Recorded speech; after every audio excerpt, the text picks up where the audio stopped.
नमस्कार। आज हम 3 पॉइंट्स पे चर्चा करेंगे। पहला, ईएचपी डेवलपमेंट गोल्स। ईएचपी के डेवलपमेंट के लिए हमने क्या क्या गोल्स निर्धारित करने हैं। दूसरा,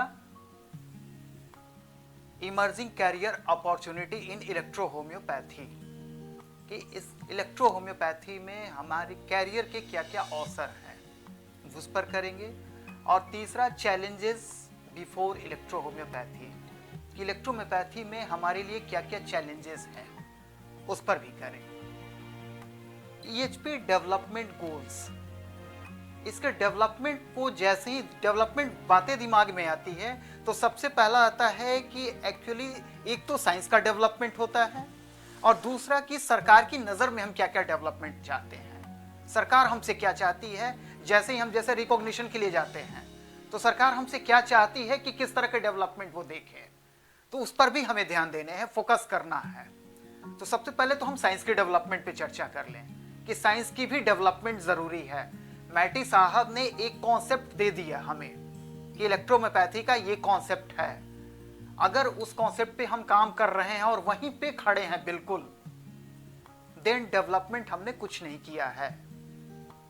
एक आज करीब 150 साल 155 सालों में हमने ईएच में क्या क्या डेवलपमेंट किया। अगर हम कहीं जाएं और कहें कि मैटी ने हमें ये चीज़ बनाकर दिया था इतना, और वहां पे जब चर्चा हो तो पता चले कि हम वहीं पे खड़े हैं जहां पर वो दिया था, मतलब कि हमने पूरे 150-55 सालों में कोई काम नहीं किए, बस वहीं खड़े थे, वहीं पे रह गए। तो वो भी हमें नहीं करना है, हमें दिखाना है कि 150 सालों में हमारी क्या डेवलपमेंट हुए। साइंस कहाँ पे छोड़ के गए थे मैटी साहब, क्या हमें बता के गए थे और हम कहां तक पहुंच चुके हैं। ये हमें चर्चा हमेशा करते रहनी चाहिए आपस में, और हमारा उद्देश्य भी यही होना चाहिए कि साइंस का जो डेवलपमेंट है हमें करना है। तब हमें, लेकिन एक चीज हमें और ध्यान देना होगा हमेशा कि जो कॉन्सेप्ट होता है साइंस का, उससे हट के डेवलपमेंट हम ना करें, क्योंकि कॉन्सेप्ट से जब हम हट जाएंगे तो वहां काउंट सीजर मैटी का जो नाम लगा हुआ है, टैग लगा है, उससे हम हट जाएंगे। और जब उस टैग से हटेंगे तो फिर वो जो नोमेनकल्चर होता है, जिन्होंने नाम दिया है उसको, उस नाम से भी हमें हटना होगा, क्योंकि हमने कॉन्सेप्ट ही छोड़ दिया है। उस रास्ते को ही हमने, उस वे को ही छोड़ दिया है जिस वे पे काउंट सीजर मैटी ने चलने के लिए हमें बताया था कि ये एक रास्ता है जिसे इलेक्ट्रो होम्योपैथी कहते हैं, हमें उसी रास्ते चलनी है। एग्जाम्पल एक, जैसे उन्होंने अपने लाइफ में 10 किलोमीटर ही चला उस इलेक्ट्रोपैथी के रास्ते पे, और हमें बता दिया कि देखो यही रास्ता है, आगे इसके बहुत अच्छी अच्छी मंजिल मिलेगी। हम क्या किए कि अच्छे मंजिल की तलाश में हमने थोड़ा सा आगे तो चला उनके साथ, बट आगे जाके हमने ट्रैक चेंज कर दिया खुद से कि अब हम इधर देखते हैं। वो नहीं करना है हमें, ट्रैक वही रहनी चाहिए बिल्कुल। रास्ता जो उन्होंने बना दिया है उससे हमें आगे इधर उधर नहीं चलने हैं, बस थोड़ी से उस रास्ते पे अपनी गति को या तो तेज कर दें कि हमें कुछ जल्दी मिल जाए, आगे जाके हम सोचे भी कि हम कर क्या रहे हैं इस पे, और पीछे हमेशा कॉन्सेप्ट को ध्यान देते रहे कि मैटी ने कहा क्या था। तो साइंस का ये डेवलपमेंट का पार्ट हो जाएगा वहां पर। उसके बाद अगर हम सरकार की डेवलपमेंट की बात सोचे कि सरकार क्या चाहती है हमसे डेवलपमेंट, तो उसको भी देखें। जैसे कि सरकार ने हमें दे दिया कि for research development and promotion आपको परमिट किया जाता है, या आपको करने के लिए अगर कहा जाए परमिशन दिया जाता है।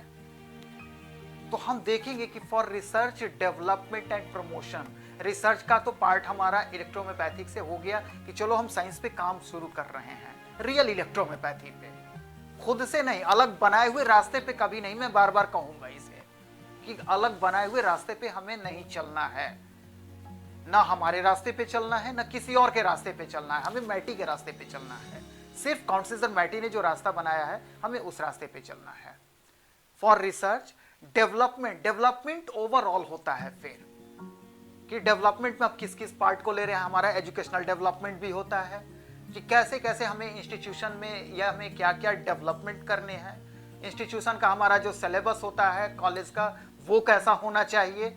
अब हम किसी कॉपी कर लें कि आज हमारे सपोज करें एलोपैथी का पैटर्न ऐसा है तो हम भी उसे ले लेते हैं, होम्योपैथी का पैटर्न ऐसा है तो हम भी ले लेते हैं, जब वो साइंस का कॉन्सेप्ट ही अलग है। सिलेबस जो भी बनता है हमारी ज़रूरत के अनुसार बनता है। आज जैसे सपोज करें जूलॉजी का सिलेबस अगर लें, बॉटनी का सिलेबस ले या किसी भी साइंस सब्जेक्ट, आर्ट सब्जेक्ट किसी का सिलेबस अगर ले, तो सिलेबस जब भी बनेगा तो हम देखेंगे कि हम सिलेबस बना किस चीज ले रहे हैं, और उस सिलेबस में अगर ओवरऑल देखा जाए तो पूरे वो हमारे कॉन्सेप्ट को कवर करता है। तो हमें यह देखना होगा कि इलेक्ट्रोहोम्योपैथी की स्टडी में हमें किन किन चीजों की जरूरत पड़ रही है। अगर हमें इसमें डायग्नोसिस भी करना है तो किस तरह के डायग्नोसिस की जरूरत पड़ती है जिससे कि हमारी ट्रीटमेंट में सपोर्ट मिले। डायग्नोसिस की जरूरत क्यों होती है? सिर्फ हमारे ट्रीटमेंट के लिए, और डायग्नोसिस कोई जरूरत ही नहीं है। अगर हम किसी को प्रेडिक्ट कर भी दें कि आपको फलाना बीमारी होने वाली है और उसका ट्रीटमेंट अगर अपने पास ना हो तो उस प्रेडिक्शन का कोई मतलब नहीं होता है। हमने प्रेडिक्ट तो कर दिया उसे कि आपको कोरोना होने वाली है। अगर पूछा कि कोरोना होने वाली है, ये तो बहुत खतरनाक बीमारी है, इसका इलाज क्या होगा, देन हम कह रहे हैं कि नहीं, इसका इलाज तो नहीं है। अब होता क्या है इसमें कि कोरोना तो हमने उसे बता दिया, इलाज हमने बताया नहीं। अब उसे अगर 20 दिन जिंदा रहना होगा तो पता चलेगा कि वो 10 दिन में निकल गया यहां से, कारण कि उसे उसके दिमाग में भी बैठ गया कि अब तो डायग्नोसिस हो गई है और ट्रीटमेंट तो इसका है नहीं, इसके मतलब कि हमें मरना है। इसलिए अगर हमें ट्रीटमेंट करने का अगर हमारे पास कोई साधन नहीं है तो हम डायग्नोसिस भी ना करें, और डायग्नोसिस हम वही करें जो हमारे ट्रीटमेंट के लिए हेल्पफुल हो। आज सपोज करें हमारे इलेक्ट्रोहोम्योपैथी में एमआरआई के रिपोर्ट आ जाते हैं या किसी भी चीज के अगर पैथोलॉजिकल रिपोर्ट आते हैं, वो हमारे इलेक्ट्रोहोम्योपैथी के लिए 100% फ्रूटफुल नहीं होता है, क्योंकि जब हमारी मेडिसिन ही ऑर्गेनिक है तो हमारी डायग्नोसिस भी वैसी होनी चाहिए जो हमारी ट्रीटमेंट को सपोर्ट करे।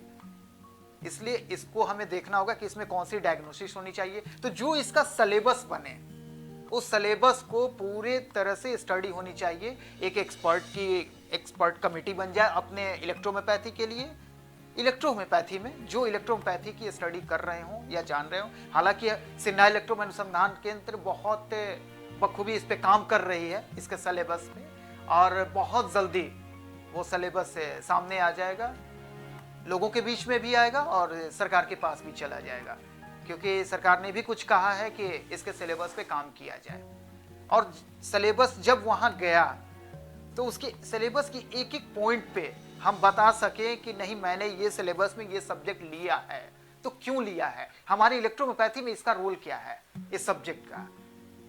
अगर नहीं है तो फिर हमारे सिलेबस में केवल उसको बोझ बनाने के लिए कि नहीं, ये बहुत बड़ी मोटी एक सिलेबस होनी चाहिए और पढ़ के हमें लगे कि नहीं हमारे पास बहुत सारा नॉलेज, उसके लिए नहीं चाहिए हमें सिलेबस। सिलेबस हमें इसी चीज के लिए चाहिए जो कि हमारे ट्रीटमेंट को सपोर्ट करे। तो ये भी हमारे एक डेवलपमेंट का पार्ट होगा वो। दूसरा, इसके मेडिसिन मैन्युफैक्चरिंग पर। अब मेडिसिन मैन्युफैक्चरिंग की बातें जैसे ही आती है, हर गली में अभी इलेक्ट्रोहोम्योपैथी की ये स्थिति हो गई है कि हमारे जितने चिकित्सक हैं, चिकित्सक कम, मेडिसिन मैन्युफैक्चरर ज्यादा हो गए हैं। अगर पूछ दिया जाए कि S1 का क्या रोल है, वो बाद में बताएंगे, लेकिन S1 बनता कैसे है ये पहले बता देंगे। पढ़ने भी जाते हैं तो हमें मटेरिया मेडिका नहीं पढ़नी है, हमें फार्मेसी पहले पढ़ा दिया जाए कि S1 को बनाया कैसे जाता है। वो बना दिए, बेच दिए, फार्मास्यूटिकल का काम बंद हो गया वहां से। उसका काम ही बिल्कुल दवा बनाया और बेच दिया। डॉक्टर के पास जब वो मेडिसिन जाती है तो उसके बाद वो पेशेंट के पास जाना होता है और फिर उसे फेस करना होता है कि मैंने जो S1 बनाया है अब मुझे दवा देनी है मरीज को, कितना लाभ हो रहा है, नहीं हो रहा है, अगर नहीं हो रहा है तो भी फेस करना, हो रहा है तो भी फेस करना है उसे। तो सारी रिस्पॉन्सिबिलिटी एक चिकित्सक की होती है। तो हमारे जितने भी मेडिसिन मैन्युफैक्चरर हैं इस पर वो ध्यान देंगे सबसे पहले, और इसके लिए भी निर्धारित की जा रही है बहुत अच्छे से इसको कि रियल इलेक्ट्रो होम्योपैथिक मेडिसिन आखिर इसकी जानकारी कैसे हो। मैटी मेडिसिन रियल कहने का जरूरत नहीं पड़ता कभी भी, क्योंकि इलेक्ट्रो होम्योपैथिक मेडिसिन जैसे ही हम बोले वो अपने आप में रियल होती है। लेकिन अभी का जो सिनेरियो चल रहा है हमारे पूरे इंडिया में, इंडिया से बाहर भी, कि रियल कहने की जरूरत पड़ जा रही है। हमसे बार बार लोग पूछते हैं फोन करके कि डॉक्टर साहब किस लेबोरेटरी की मेडिसिन हम यूज करें। हम कहीं भी नहीं कह पाते हैं कि यहाँ करो, यहाँ नहीं करो, यहाँ करो, क्योंकि अगर मैं कहूँ कि यहाँ करो तो कोई कहेगा कि वहां की हम फेवर कर रहे हैं, यहाँ की नहीं करो तो कहेंगे कि क्या हमसे व्यक्तिगत दुश्मनी थी आपको। व्यक्तिगत दुश्मनी मेरी किसी से भी नहीं है, दुश्मन तो हमारे हैं ही नहीं, मेरी तरफ से कोई दुश्मन नहीं है। अगर बाहर से लोग खुद से दुश्मनी निकाले तो वो उनकी बात है, क्योंकि हर आदमी का अपना अपना कैरेक्टर होता है, वो क्या कर रहा है नहीं कर रहा है इससे हमें कोई मतलब नहीं है। तो हमें मेडिसिन मैन्युफैक्चरिंग, इलेक्ट्रो होम्योपैथी की मेडिसिन मैन्युफैक्चरिंग पर हमें विशेष ध्यान देना होगा, क्योंकि पूरी साइंस की नींव जो स्पाइन कही जाती है, रीढ़, वो मेडिसिन है इलेक्ट्रो होम्योपैथी के लिए। और उस पर हमें बहुत तरीके से हमें ध्यान देना होगा कि इसमें जरा भी चूक हुई तो फार्मास्यूटिकल कंपनी तो दवा तो बना दी, लेकिन ये दवा न जाने कितने चिकित्सकों की कैरियर के साथ खेल रहा है, ये हमें अंदाजा नहीं होता है। बहुत सारे, एक कंपनी से अगर 100 चिकित्सक भी जुड़े हुए हैं तो 100 चिकित्सकों के कैरियर को हम दांव पे लेके चल रहे हैं। अगर हमारी थोड़ी सी चूक हुई तो 100 चिकित्सकों का कैरियर बैठ जाएगा एक बार में। और उस 100 चिकित्सकों से अगर हम देख लें, अगर 50-50 पेशेंट भी अगर महीने में देख रहे होंगे तो आप अंदाजा लगाएं कि कितने मरीज उससे लाभान्वित हुए उसमें। इसलिए हमें मेडिसिन पर बहुत ही फोकस करना होगा कि रियल मेडिसिन इलेक्ट्रो होम्योपैथी की बने। जैसे सिन्हा इलेक्ट्रो अनुसंधान केंद्र ने जब पहली बार गवर्नमेंट के सामने इलेक्ट्रो होम्योपैथिक मेडिसिन को टेस्ट किया था तो सरकार ने देखा, कहा कि डॉक्टर साहब ये इलेक्ट्रो होम्योपैथिक मेडिसिन की टेस्टिंग है, तो ये प्लांट्स की टेस्टिंग है, तो प्लांट्स तो बहुत सारे आयुर्वेदा में भी हैं, होम्योपैथिक में भी प्लांट से ही दवा बनती है, तो क्या वहाँ पे ये टेस्ट काम नहीं करेगा? हम कहेंगे कि नहीं करेगा। वो लोग लाए, वहाँ पे दिखाए और साथ में फिर से डेमोन्स्ट्रेशन हुआ और तब अलग किया गया कि नहीं, इलेक्ट्रो होम्योपैथिक मेडिसिन की ये जांच हो रही है। इसलिए हम लोगों को चाहते हैं, हमने जो यहाँ एक रिफ्रेशर कोर्स की प्लानिंग की है अपने यहाँ, उस रिफ्रेशर कोर्स में इन सभी चीजों की ट्रेनिंग दी जाएगी। हम दवा बनाना बताएं या ना बताएं ये अलग मायने है, लेकिन दवा जांच करने की विधि तो जरूर बता देंगे कि दवा जांच कैसे की जाती है। आप कहीं भी लो मेडिसिन, आप पूरे इंडिया, पूरे वर्ल्ड में आप इसे टेस्ट कर लेना। अगर इस टेस्ट में वो क्वालिफाई कर रहा है तो कोई दिक्कत नहीं, हम अडॉप्ट करेंगे उस चीज को, उस कॉन्सेप्ट को अडॉप्ट करेंगे। अगर हम मरीज को दवा दिए और लाभ मिलना शुरू हो गया, हमें कोई दिक्कत नहीं है उसे अडॉप्ट करने में, क्योंकि एक आदमी पूरे इंडिया, पूरे वर्ल्ड पे दवा बना के राज नहीं करना चाहता है और कर भी नहीं सकता है चाह कर भी। किसी एक आदमी के बस की बात नहीं है। अगर इसी इंडिया में अगर 20, 25, 50 अगर मैन्युफैक्चरर भी हो जाए ना, तो भी पूरे इंडिया को कवर नहीं किया जा सकता है, मुश्किल हो जाएगा। इसके लिए हो सकता है कि 100, 1000, 2000 भी फार्मास्यूटिकल को आगे आना पड़ेगा। कुछ छोटे लेवल पे होंगे, कुछ बड़े लेवल पे होंगे, लेकिन शर्त सिर्फ यही हो कि वो रियल इलेक्ट्रो होम्योपैथी की तरफ हो, अपनी तरफ ना हो, अपने मर्जी से कुछ ना हो कि हमने इलेक्ट्रो होम्योपैथी को ऐसे समझ लिया, बस हमने काम कर दिया उस पर। क्योंकि सरकार पूछेगी आगे चलकर। और हम ये भी जानकारी दे दें आप सबको कि गवर्नमेंट ने उस डेमोन्स्ट्रेशन को बहुत ही करीब से देखते हुए अप्रिशिएट किया है और उसके लिए उन्होंने पत्र भी अपनी तरफ से इशू कर दिया है इसकी टेस्टिंग के लिए, कि सिन्हा इलेक्ट्रो अनुसंधान केंद्र ने इलेक्ट्रो होम्योपैथिक मेडिसिन टेस्ट करने की जो टेक्निक डेवलप की है वो अपने आप में विश्व स्तरीय है। और ये इलेक्ट्रो होम्योपैथी जगत के लिए ही नहीं, पूरे मानव जाति के लिए वरदान साबित होगी। ये लैंग्वेज है गवर्नमेंट का। तो आने वाले समय में ऐसा भी हो सकता है कि अगर गवर्नमेंट कोई रूल बनाती है तो इस टेस्ट को अपने यहां वो रखेगी और इस टेस्ट के जरिए हमारे सारे फार्मास्यूटिकल जितनी भी दुकानें हैं वो सबकी जांच हो सकती है। तो हमें पहले से तैयार रहना होगा एग्जामिनेशन के लिए कि अगर कहीं हमारी टेस्ट हुई तो हम उसमें डिस्क्वालीफाई ना हो। ये हमारी मेडिसिन का पॉइंट हुआ। तो डेवलपमेंट में आपकी मेडिसिन, एजुकेशन और प्लस इसके अलावा हमारी जो एक्स्ट्रा और भी क्वालिटी है, हमारे अंदर एक डिसिप्लिन, ये भी हमारी ईएचपी डेवलपमेंट का पार्ट है, इसे हम इग्नोर नहीं कर सकते हैं। अभी सिंपली मैं एक चीज बता दूं कि अगर देखा जाए एक से अभी सोशल मीडिया जैसे चल रहा है, इसमें फेसबुक, व्हाट्सएप, दिस दैट, बहुत सारे यूट्यूब, हमें कमेंट्स भी करना है तो मैं किसके लिए और किसको बोल रहा हूं इतना भी हमें ख्याल नहीं होता है। हमें अपने शब्दों का भी ख्याल नहीं होता है कि मैं किसे बोल रहा हूं। अगर रियलिटी है कि फेसबुक और व्हाट्सएप पे बोल क्यों देते हैं हम, क्योंकि हम 500 किलोमीटर की दूरी पे बैठे होते हैं। लेकिन रियलिटी है कि अगर हमें उस व्यक्ति के सामने अगर आना पड़े तो पता नहीं हम बैठ भी पाएंगे कि नहीं, ये भी सोचना पड़ेगा। हमें बैठने के लिए भी परमिशन लेना पड़ता है। वैसे अब यहीं से देखें ना, थोड़ी देर के एग्जांपल लें, हम घरों में बैठे रहते हैं, हमें मोदी जी की कुछ बातें पसंद ना पड़े, हम बैठे बैठे कुछ भी बोल दें, यहां से कुछ भी बोल दें।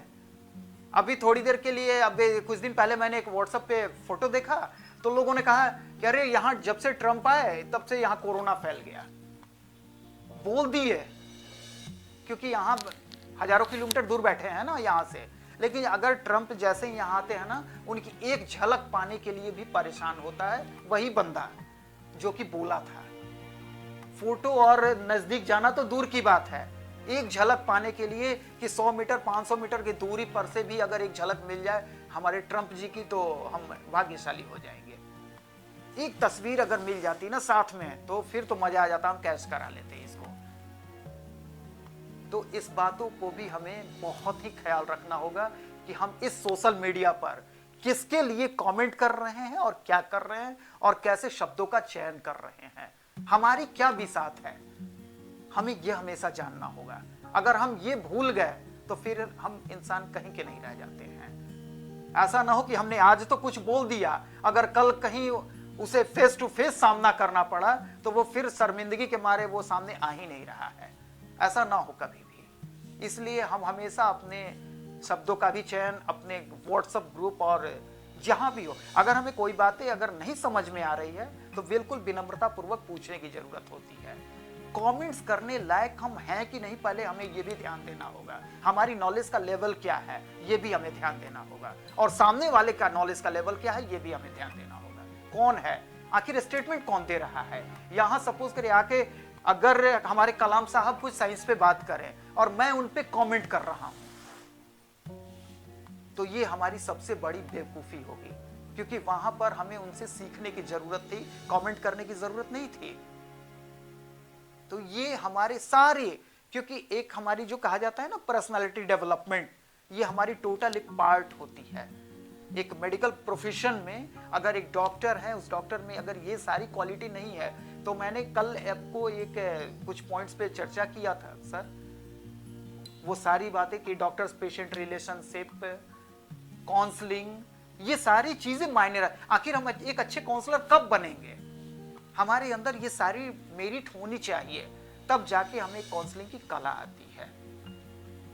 तो डेवलपमेंट का ये जितना पार्ट है वो सारा हो। इमर्जिंग कैरियर अपॉर्चुनिटी, अब हम दिखाना चाहते हैं लोगों को सिर्फ ये कि इसमें कैरियर कैसा है लोगों का। अब भी सपोज करें कि देवी अहिल्या हॉस्पिटल इंदौर में एक हॉस्पिटल खुला, लोग कहते हैं कि डॉक्टर हरडिया का हॉस्पिटल है। मैं कभी नहीं कहता हूं डॉक्टर हरडिया का हॉस्पिटल है। जब भी हमसे कोई पूछता है तो मैं यही कहता हूं कि मेरा एक हॉस्पिटल इंदौर में रन कर रहा है, मेरा एक हॉस्पिटल बॉम्बे में रन कर रहा है कांदीवली में, मेरा एक हॉस्पिटल हौज खास में रन कर रहा है। किसी का नहीं है, सब मेरा है। क्यों नहीं कहेंगे। हम इलेक्ट्रोपैथ हैं, वो भी इलेक्ट्रोपैथ हैं। इलेक्ट्रोपैथी के लिए वो हॉस्पिटल बना है। आप थोड़ी देर के लिए सोच लें कि अगर इंदौर हॉस्पिटल में अगर डेली, अभी सपोज करें डेली 1 2 4 5 केसेज आ रहे हैं, अगर वहां पे डेली 20 केसेज आने लगे, 25 केसेज आने लगे कैंसर के, तो क्या डॉक्टर हरडिया जी अकेले देख पाएंगे उसे? पॉसिबल हो पाएगा? नहीं होगा, कभी नहीं हो पाएगा। अगर जितने बड़ा उनका हॉस्पिटल है, national institute of electro homeopathy 5 एकड़ के कैंपस में 100 बेड का कैंसर हॉस्पिटल, और national institute of electro homeopathy में अब मल्टी स्पेशलिटी हॉस्पिटल की भी प्लानिंग की जा रही है, तो उसमें मल्टी स्पेशलिटी अब हर बीमारी को देखा जाएगा। तो उस हॉस्पिटल में अगर 50 डॉक्टर भी इलेक्ट्रो होम्योपैथी के दे दिए जाएं तो भी कम पड़ेगा, तो भी कम। लेकिन इलेक्ट्रो होम्योपैथिक डॉक्टर, वहां काम करने वाले लोग, हालांकि इसकी स्क्रीनिंग चल रही है। सिन्हा इलेक्ट्रो अनुसंधान केंद्र की स्क्रीनिंग बहुत थोड़ी अलग तरीके से होती है। ये व्हाट्सएप पे भी जितने आते हैं ना कमेंट्स लोगों के, वो भी एक स्क्रीनिंग का पार्ट ही होता है। सामने वाले के बारे में पूरी स्टडी हो जाती है कि ये किस मेंटालिटी से जा रहा है। डॉक्टर तो है बट किस मेंटालिटी से जा रही है, क्या रियली में डॉक्टर है, क्या अंदर इसके अंदर वो एबिलिटी है। अगर रियली में इलेक्ट्रोपैथिक डॉक्टर है और वो एबिलिटी है तो इसकी हर चीज सुधरी होनी चाहिए। इवन यहां तो देख रहे हैं कि इसकी लैंग्वेज तक नहीं सुधरी हुई है, ये कैसे होगा। ये तो पेशेंट के सामने जाएगा तो इसका बहुत ज्यादा ये हो जाएगा, परेशान हो जाते हैं उसमें। सोचते हैं कि हम लोगों ने आईडीसी के पास जाकर 5 लाख चिकित्सकों का डेटा तो दे दिया पूरी तरह से, लेकिन कहीं अगर आईडीसी ये बोल दे कि हमें 500 चिकित्सकों की जरूरत है, मैं आपको कल रिकॉग्नाइज कर रहा हूं मैं, और आप लोग ये काम करो कि कम से कम हर डिस्ट्रिक्ट में एक हॉस्पिटल तो जाएगा ही जाएगा, तो एक डिस्ट्रिक्ट के लिए 5-5 डॉक्टर आप लोग अपने इलेक्ट्रोपैथी से ले आ दो। मुश्किल हो जाएगी। अगर रियली में इंटरव्यू में अगर ला दिया जाए ना तो मुश्किल हो जाएगी, क्योंकि इंटरव्यू जो होती है वो बहुत अलग किस्म की होती है। वहां हम S1 का फंक्शन सिर्फ बता देने से इंटरव्यू में हम क्वालिफाई नहीं करते हैं, हमें हर पायदान पे क्वालिफाई करना होता है। मैंने क्या कहा था, पहली बार हमने कहा था कि अगर हमारी एबिलिटी 99% होती है तो सफलता 0 हो जाती है। हमारी एबिलिटी को 100% करना होगा, खुद से 100% करना होगा, देन सफलता 100% मिलती है। इसलिए हम 99 और 80 और 90 के चक्कर में ना रहें। हम ये कह के ना निकले कि हर इंसान अपने आप में कंप्लीट नहीं होता है, ये हमारी सिर्फ एक कमजोरी है, अपने कमजोरियों को छुपाने का तरीका है ये लैंग्वेज, कि हर इंसान अपने आप में कंप्लीट नहीं होता है। हमें कंप्लीट होना होगा, बनना पड़ेगा हमें कंप्लीट, तब जाकर हम एक बोल्ड स्टेटमेंट दे सकते हैं। वो चाहे सरकार के किसी भी पायदान पे स्टेटमेंट देना हो, हम कहेंगे कि आप आए, मैं बता रहा हूं कि इलेक्ट्रोपैथी क्या है, फेस किया गया है। मैं ऐसे ही नहीं बोल रहा हूं, ये जिस प्लेटफॉर्म को फेस किया गया है अभी तक, एक एक चीज को तो मैं एक्सप्लेन नहीं कर पाऊंगा कि किस किस जगह, क्योंकि टाइम भी बहुत ज्यादा हो जाता है। लेकिन आप बस इतना ही जान लें कि जैसे प्लेटफॉर्म को फेस किया गया है सिन्हा इलेक्ट्रो अनुसंधान केंद्र के द्वारा, वो इलेक्ट्रोपैथी के लिए पूरी तरह से गर्व की बात है। और एक भी जगह ऐसा नहीं था जहां से कि एप्रिसिएशन ना मिला हो इलेक्ट्रोपैथी। हर फील्ड से साइंस बिल्कुल मैनर के साथ फेस किया जाता है।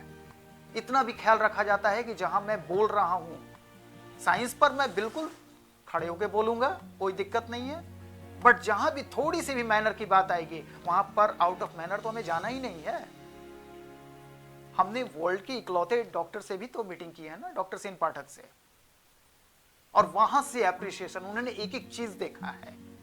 वैसे जब क्लास में हम बैठते हैं, फेस करते हैं, मौका अगर लगे हमें बैठने का, कि हमें किसी वर्ल्ड क्लास के साइंटिस्टों के बीच में बैठने का मौका मिले, हमें किसी नेशनल लेवल के साइंटिस्टों के बीच में बैठने का मौका मिल रहा है, अगर मौका मिला तो बहुत कुछ या तो पहले से हमें सीख के जाना चाहिए वहां पे, और नहीं तो वहां अगर थोड़ी बहुत अगर कुछ कमी हुई तो लोग बता देते हैं, क्योंकि अगर हम डिस्क्वालीफाई करेंगे वहां तो हमारी कमी तो झलक जाएगी ना कि कुछ तो कमियां थी।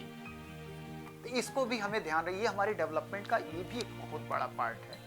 और कैरियर बहुत अच्छी है इसमें। हम ऐसे तो सिन्हा इलेक्ट्रो अनुसंधान केंद्र के भी बहुत सारे हॉस्पिटल खुल रहे हैं जगह जगह, उसमें चिकित्सकों की जरूरत पड़ेगी। रेफ्रेशर कोर्स इसीलिए किया जा रहा है कि जितने भी हमारे BEMS कर लिए हैं या MD कर लिए हैं, थोड़े से ट्रैक चेंज हुए हैं काम करने के लिए, इसलिए परेशानी हो रही है हम लोग को।